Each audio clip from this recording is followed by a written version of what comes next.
BP has committed an act, in my view, of treachery. The Gulf will go down as one of the most deplorable catastrophes in American history, and they did little to avert the problem. This is a company that has essentially engaged in a cover-up about the amount of oil spilling out and the damage that we could expect to see from it, but they can't cover up the pain, the anguish, the difficulty that fishermen and oystermen and hotel owners and small business people and people working in the hotel and resort accommodation business, they were looking one way at the balance sheet. They never saw the eyes of the people that were hurt by this.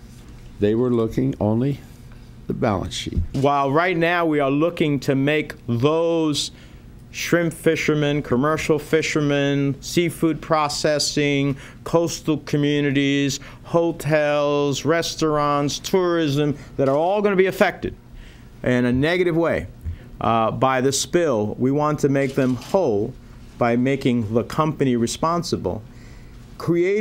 Lifting the cap to unlimited liability also creates a sense of discipline on those companies to think about what they do before they do it. This pie chart is BP's 2009 profits. This tiny, tiny sliver is the $75 million that they're currently required under the law to be liable for. If the cost of doing business is this sliver, $75 million, when you are making $94 million each day, so less than one day's costs, then you know what? If that's the cost of doing business, and I'm not responsible, and I want to cut the edges and cut the corners and make the money, and at the end of the day I have a bad spill and that's what it costs me in terms of liability, I'll still make a big profit. $75 billion. Spit in the ocean. That's what it is. Taxpayers should not be taking care of the people and communities that are hurt by BP's pollution. And so we're going to continue making every attempt to get rid of the ridiculous $75 million limit on oil company liability. You've seen us try multiple times to get unanimous consent of our colleagues to make this happen.